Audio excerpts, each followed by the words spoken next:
many solutions, I don't know why. It's actually a discrete set of solutions. And you should add also generic, maybe generic G and generic V. Generic Q1, Q2, Q1, Q2, generic. Just to be on the safe side, generic G. I'm not sure I have to do it, but if Volodya requests, I'll do it. It's always safe. Say generic. Okay, so then there is a discrete set of solutions. But then what's important about these Dirichlet boundary conditions is that together with the Euler-Lagrange equations, they really describe precise extrema of the action function. So, so this is the main structure of the classical mechanics. But then there is one more aspect of it. So, in these space-time categories, we not have only objects and not only morphisms, but we have compositions of morphisms. So the question is, how can we glue classical trajectories if we will take the evolution from time t1 to time t2 and then to the time t3. So let's say that this is q, and this is the solution gamma 1, 2, t connecting q1 and q2. Let's assume that there is a unique solution for points q1 and q2 in these neighborhoods. Then there is a solution gamma 2, 3 between q2 and q3. And so, but we also know that there is a solution gamma 1, 3 between q1 and q3. So you can see that if we really want to break the solution gamma 1, 3 into two parts from t1 to t2 and from t2 to t1, such that it will be smoothly composed, then we should be able to vary q2. So, so this is the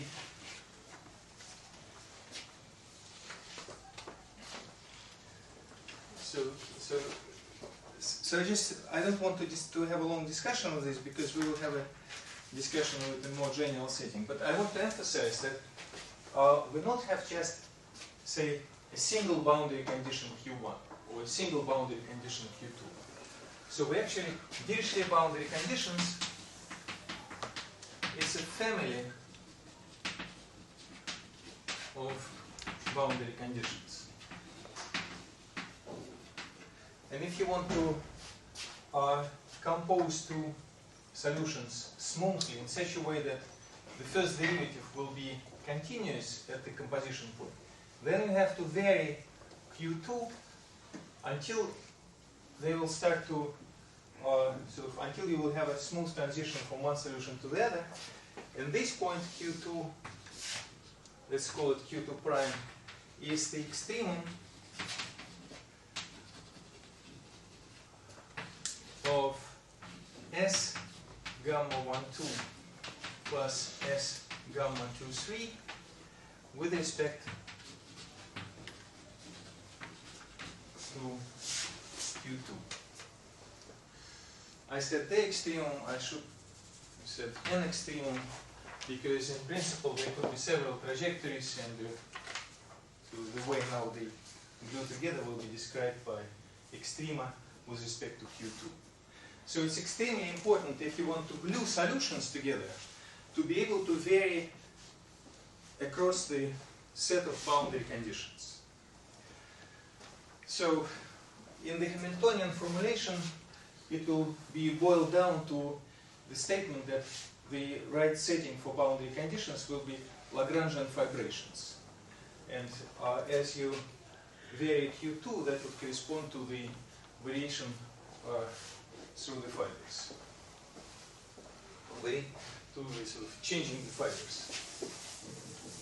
So this is the last thing I wanted to say about such Lagrangian systems, and I should give a name to these systems. These were second order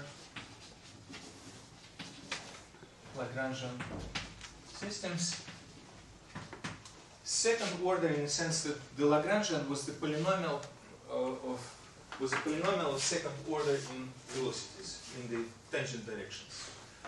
So now let's look at the other set of systems. Now suppose that the metric is 0. So, so suppose that there is no quadratic part. Let's look at first order Lagrangian systems. So in this case, I'll just write it in local coordinates.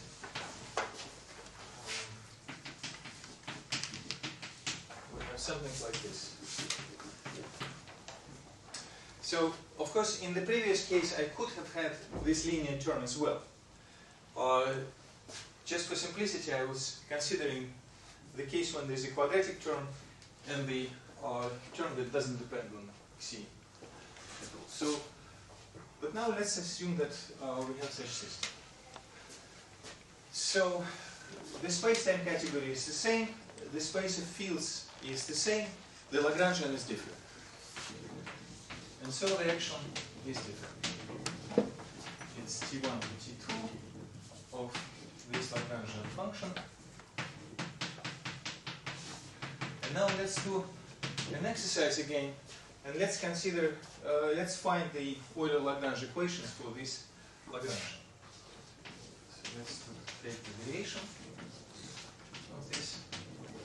It will be the variation of the expression sum over I, alpha I, gamma T, gamma dot I T, minus beta, gamma T, dt.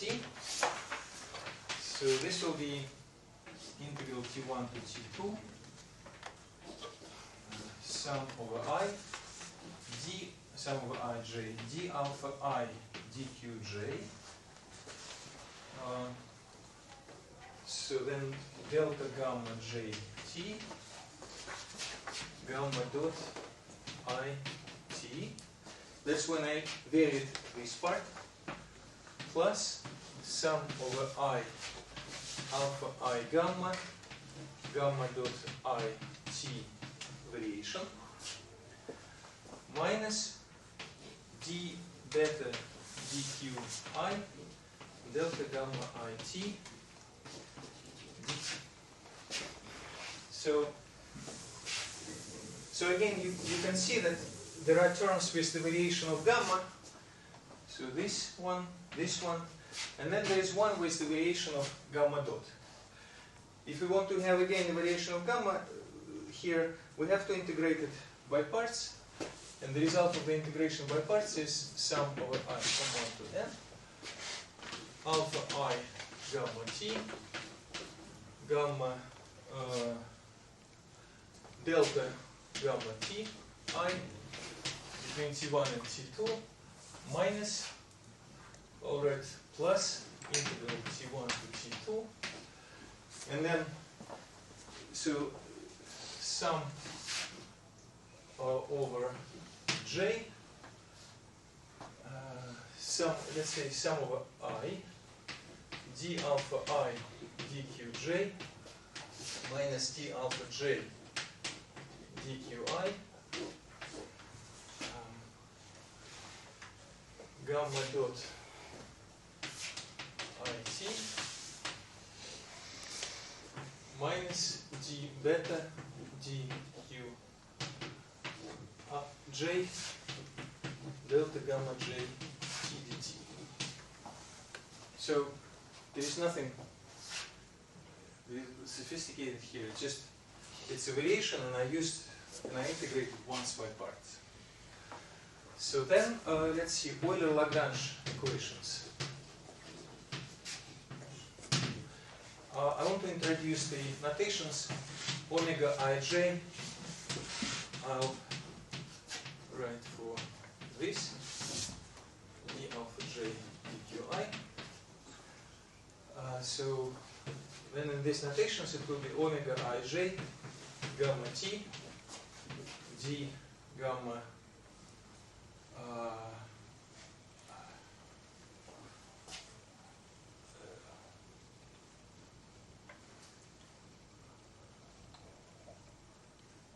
maybe, I mean,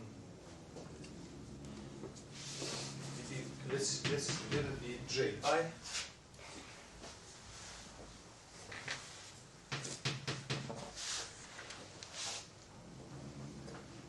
So there will be a mistake with the sign somewhere. So that will be an exercise to correct this mistake.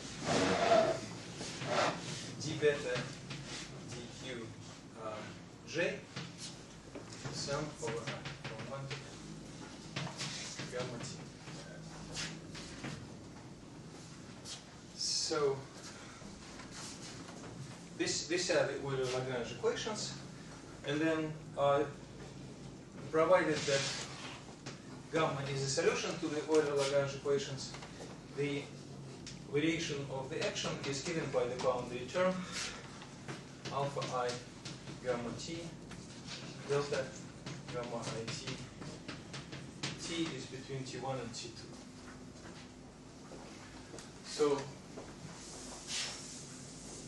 So now, as in the previous case, we assumed certain non-degeneracy condition. Remember that in the second order case, we assumed that the determinant of G is non-zero, so that it's a Riemannian metric. I mean, Riemannian metric would guarantee that the determinant is non-zero, but so here let's assume the same thing. Let's assume that the determinant of omega is non-zero. So that omega, which is omega ij dqi dqj, is a symplectic structure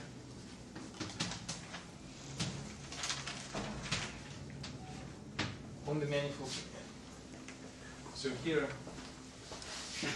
as part of the data, part of the field description, we have the manifold N and Q were points in N. So, and then the equations, Euler-Lagrange equations,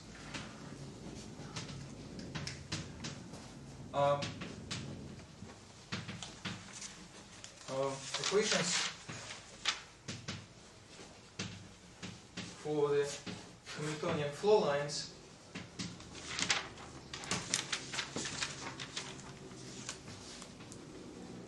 generated by the Hamiltonian data.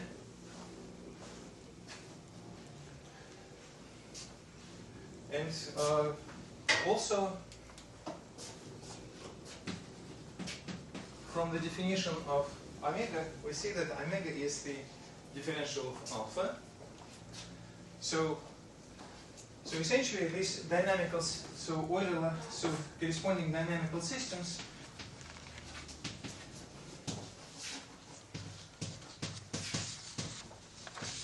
are Hamiltonian dynamics on exact symplectic manifolds. Exact means that omega is the exact form. So again, the question for students: who knows what the Hamiltonian mechanics is, and what is the Hamiltonian flow line generated by a function on a symplectic manifold? Okay. So just one word recollection of what it is. It's the following. So we have the symplectic manifold. That's the manifold with this form, with such form, so that omega is non-degenerate and closed. And closeness means that Well, and then the Hamiltonian dynamical system generated by beta is the vector field, which is given by omega inverse d beta, where I consider omega now as the isomorphism between cotangent and tangent bundles, and so omega inverse. When you have a non-degenerate 2 form, it gives the isomorphic of this. So the differential of beta creates the vector field. So, okay, so this is about. So the equations of motions for first order non-degenerate Lagrangian systems are simply Hamiltonian equations on the symplectic manifold with the symplectic form omega and with the Hamiltonian beta. Now let's look at the boundary conditions. So you see on the equations of motions, on the Euler-Lagrange equations, the variation of the action is still non-zero. It's given by this expression. So we can write now the variation as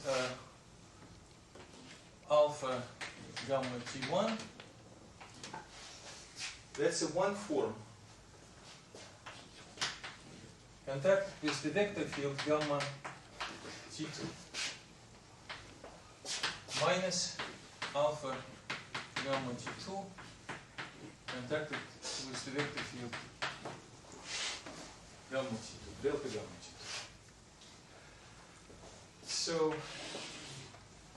So the boundary conditions, again, we want to choose boundary conditions in such a way that there will be discrete set of solutions on one hand, and on the other hand,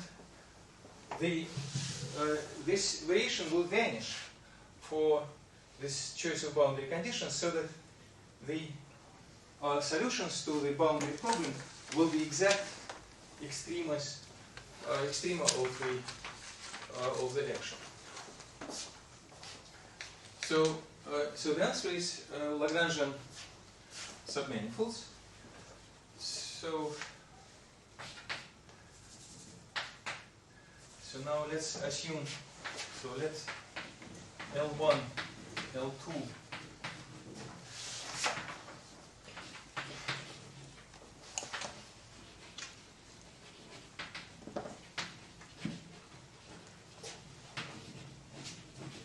Lagrangian submanifolds. So let me recall what it is. The dimension of n is even, because we require that the 2 form is non-degenerate. So Lagrangian submanifold is the submanifold such that if you restrict omega to L, you will get 0, and the dimension of L is 1/2 of the dimension of. So now Lagrangian boundary conditions.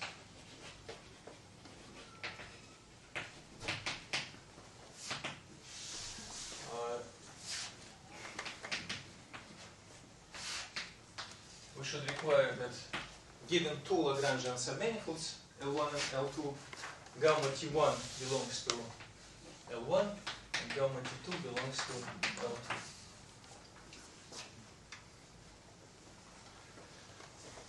Okay, so now, why does it guarantee that the space of solutions is discrete for generic L1 and L2? Because of the following proposition.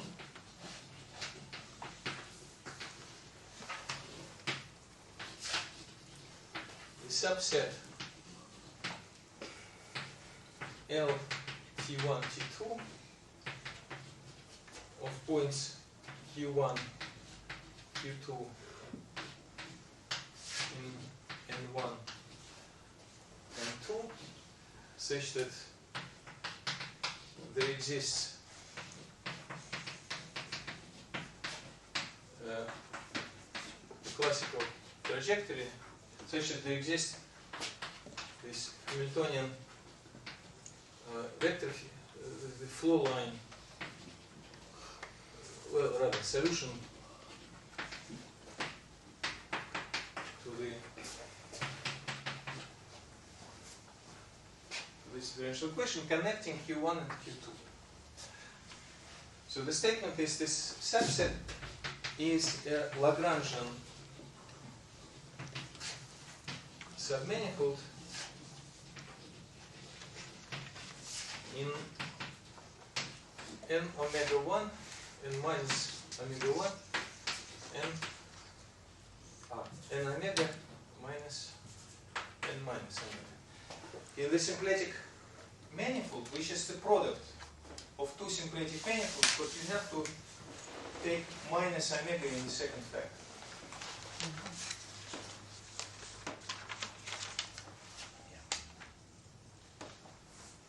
And the corollary of this, so I'll pass here.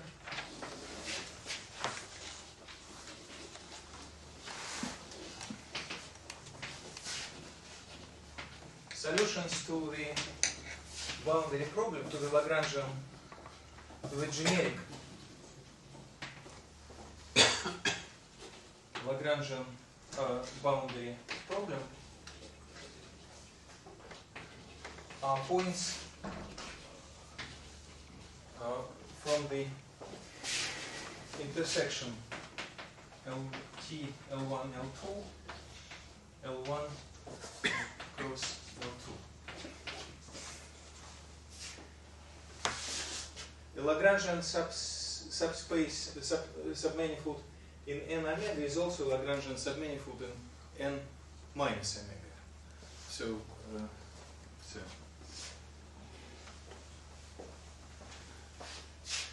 and the set of and this because these are half-dimensional submanifolds in generic position, they have discrete set of intersection points. A priori, it looks like one just should require that the variation of gamma lies in the kernel of alpha, because then you solve the equation of the variation of S equal to 0. Yes, and the requirement that it's a Lagrangian submanifold guarantees this. Right, but the other way around, so it seems much more liberal.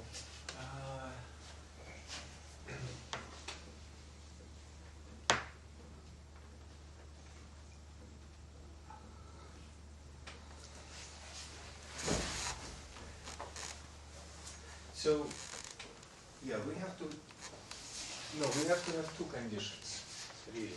First, just what you said, that it should be in the kernel.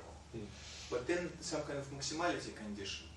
So we should impose maximal number of such conditions in order to get the discrete set of solutions.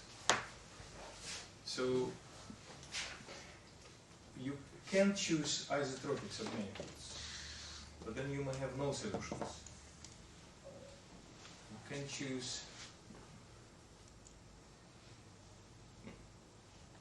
Yeah, well, you're saying simply that those boundary conditions would not give a discrete set of solutions. Then if one wants to insist I think if you will just say that they should be in the kernel plus the maximality, that should be more or less equivalent to being Lagrangian. What do you mean by maximality? Maximality in this sense, that the intersection should be discrete set. So, roughly speaking, they should have half dimension. They should be half dimension. You need to, it's a differential condition, just one Sure. point. You want to make it global. So to No, find this a is submanifold for gamma to take value in gamma of T1. I understand that's the rationale behind what we get to Lagrangian subspaces, but it seems that just to get variation equal to 0, it's enough to line the kernel of alpha. Okay, certainly. Yeah, just in one point. Yeah. Right, just at the two end. At one, in one At the two- trajectory. In one Yeah. trajectory, we can move it around without. Yeah. But And then you want further conditions than just the variation of s equal to 0. Say some finite, as you say, maximality or something like that, which means that you have a Yeah, discrete set. I think it would imply that it's Lagrangian, because then this would be 0 for any point gamma T2 lying on L, and for any tangent vector to L. Yeah. And I think that would be, I'm sorry, I should have prepared this piece, but I think it's equivalent being Lagrangian. I think this condition is much more liberal than being I Lagrangian. think so. Yeah, but Well, okay, let's think about it. let's think about it. So we'll return to this later. But at least Lagrangians will work. Yeah. So just as Dirichlet boundary conditions guaranteed the discreteness of the set of solutions, the Lagrangian boundary conditions for first order system they guarantee the same thing. So now the last question in this discussion is just as the last question in the discussion of the second order systems, how to glue solutions. So, and the answer is, so remember that in the second order Lagrangian systems, we had to vary the intermediate coordinate in order to glue solutions smoothly. So in the same way, here we have to be able to vary this Lagrangian. So roughly speaking, if this is n, if this is a Lagrangian submanifold, so that would be fixing Q in the second order case. So that's a Dirichlet boundary condition. So now we want to vary Q. So that would correspond to varying Lagrangian submanifolds. Now what we want to avoid is too many intersection points between various Lagrangian submanifolds that we will have in this family of Lagrangian submanifolds. So in other words, the setting for gluing classical solutions is the Lagrangian vibration on n. So n comes together with the projection to some n-dimensional base, and fibers are Lagrangian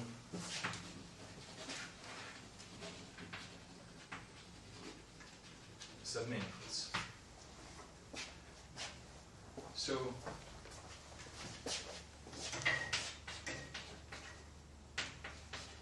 points here are analogs of Q in the second order case.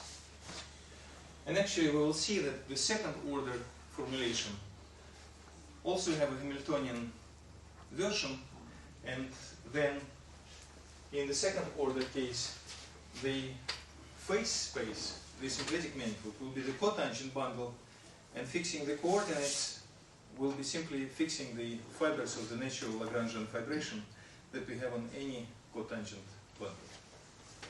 But now, just to finish with the first order Lagrangian systems, so I want to add one more ingredient. So if you want to glue solutions smoothly, we should be able to vary these Lagrangian submanifolds. And varying these Lagrangian submanifolds, the natural setting for this is having a Lagrangian vibration. So, right in the classical mechanics, if you kind of formulate it with all these composition principles, you see that there is a natural room for Newtonian mechanics and for Lagrangian vibrations, even in the Lagrangian formalism, without going into Hamiltonian version. So, any questions about this? We will return to this setting again when I will discuss the Hamiltonian classical field theory. I mean, there's a choice involved here. I mean, choosing a factoration. Yes. So And, how is that related? and this choice is part of the structure. Yeah. So if you want to have the Lagrangian dynamics with the first order Lagrangian, then you should supplement these dynamics with a certain choice of boundary conditions. Like when you're solving partial differential equations, you always specify what kind of boundary conditions you choose. Dirichlet, Neumann, or mixed boundary conditions. Mm-hmm. So it is something that is part of the data, should be part of the data.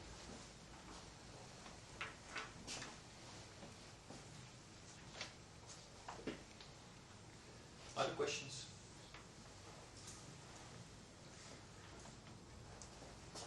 Okay, so let's move to some other examples. So this example, it's a very important example, the first order systems, because basically it makes a bridge between the Lagrangian dynamics and the Hamiltonian dynamics. So next example, so I want to go through examples of classical field theories. And in each example, I want to go through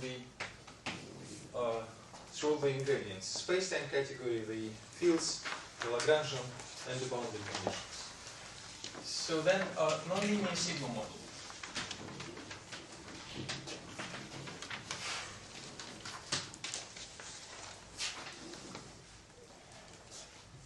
In this case, space-time is Riemannian. If I want to be really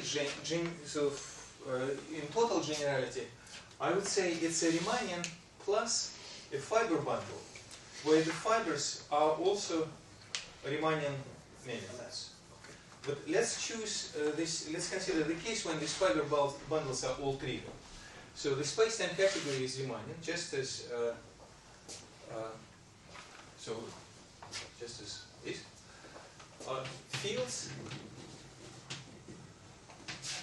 are smooth maps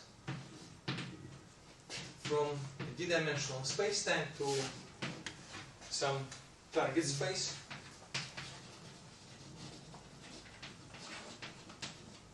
Which is also Riemannian.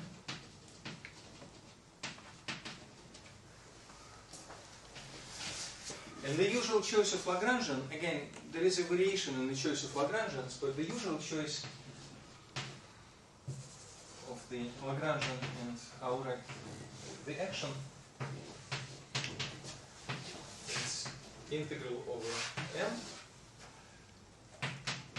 1/2 dp dt, and then minus possibly some self-interaction v of phi.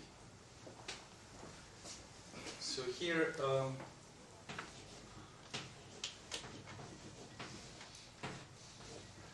this is just a quadratic form defined by the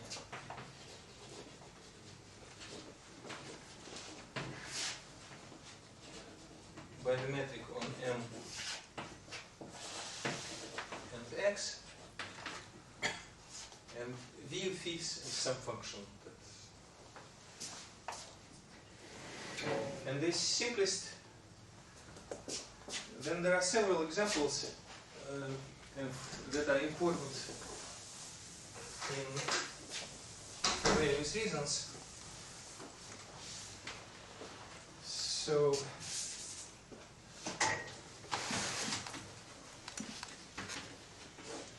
probably most known example is when x is equal to r. That's the scalar positive. In this case, the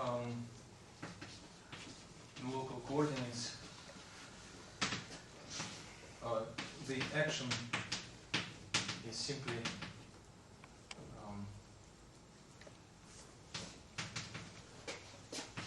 sum over ij x vi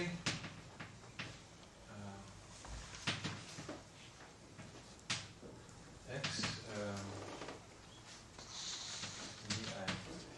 x dj phi x minus v phi x dx, and this is one of the most well-studied models in quantum field theory, and in most of the textbooks, in most of the literature, it is assumed that the space-time is flat. So we'll discuss it a little bit. Second, very important example, and it's when d is equal to 2, when x is a group. And in this case, if it's a matrix group, then the action can be written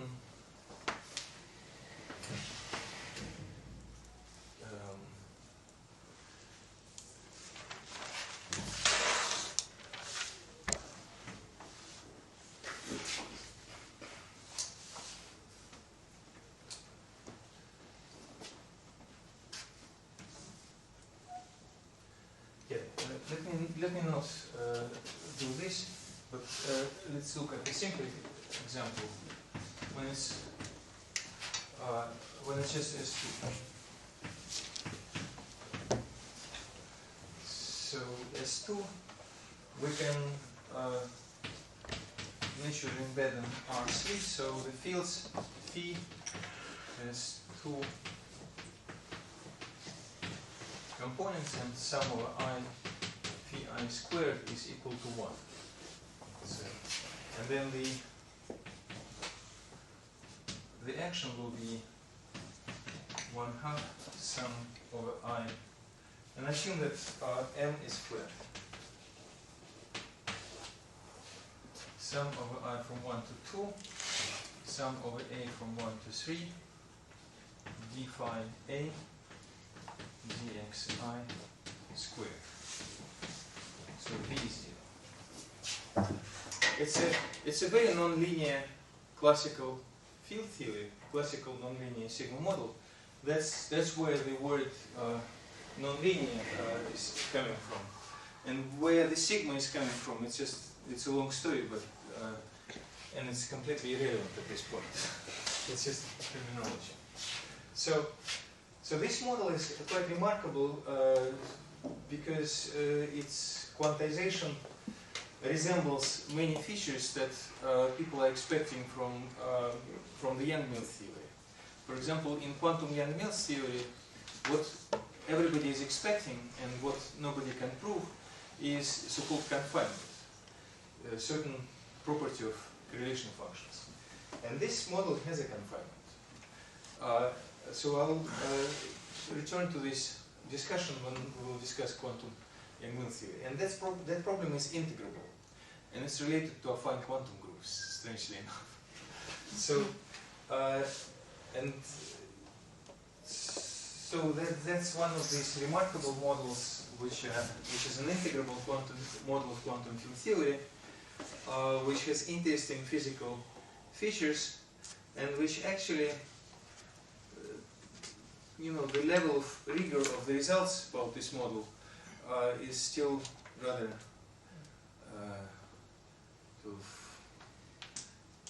there's a lot of room for mathematicians to work there. It's basically most of the results are certain collections of conjectures that one follow from the other. Very convincing, but still. Maybe you could.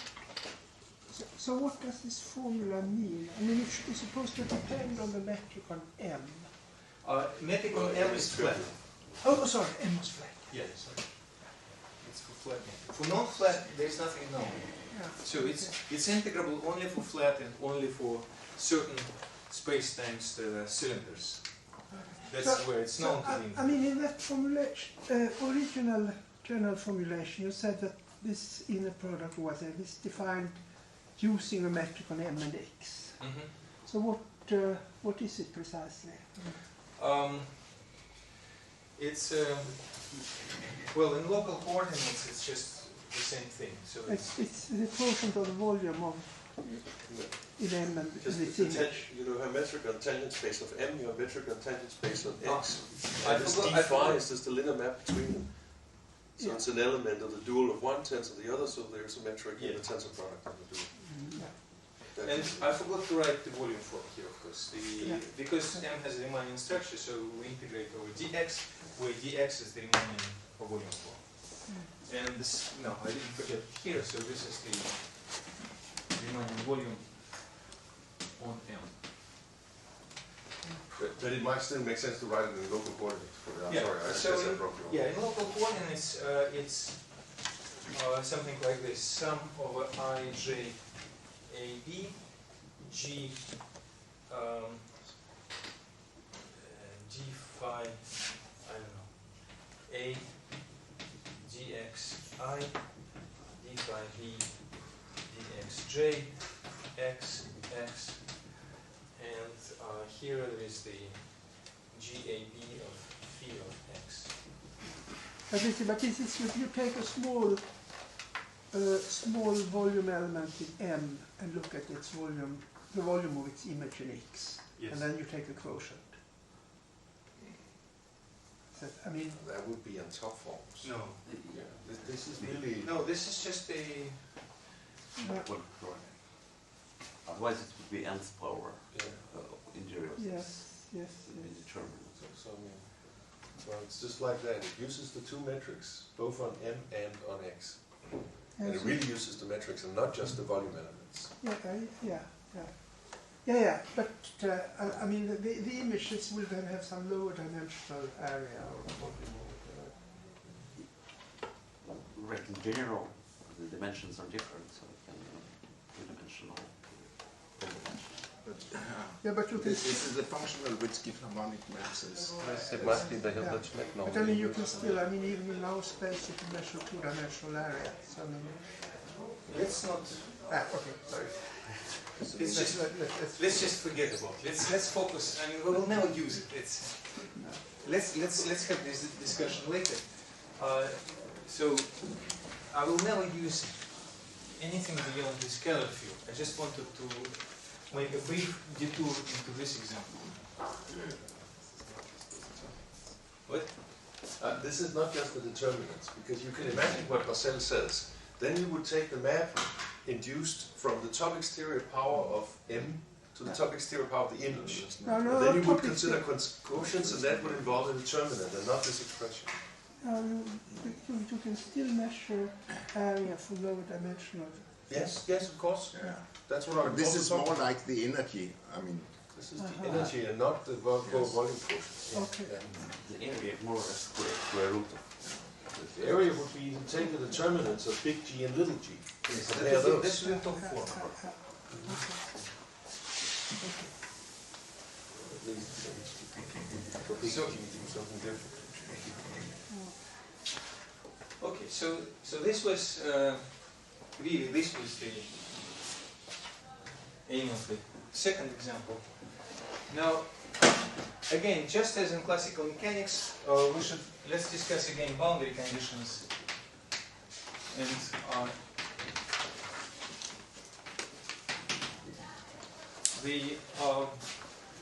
one of the possible choices of boundary conditions that work in the sense that it produces the same pictures in the classical mechanics where you can glue solutions by varying them and so on, Dirichlet boundary conditions. And this simply means the following. Fix some V. Let's look at, just to eliminate all possible discussion about the metric, let's just look at the case when X is R. So let's fix some field at the boundary. And the Dirichlet boundary condition says that we assume that the boundary value of phi is given by this field phi. So, Euler-Lagrange equations,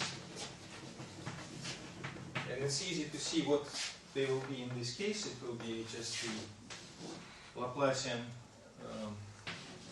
phi plus d prime phi 0, so non-linear elliptic PDE with the Dirichlet boundary conditions. So under some reasonable assumptions about this V, again it will have the discrete number of solutions. But what are these reasonable assumptions? It's a separate, very complicated discussion. But so But that's generic. generic. Thank you. So, that's very interesting. So no, but this is really, I mean, really that's a big subject in PDE. So when such elliptic equations have discrete solutions, and what is the structure of solutions? So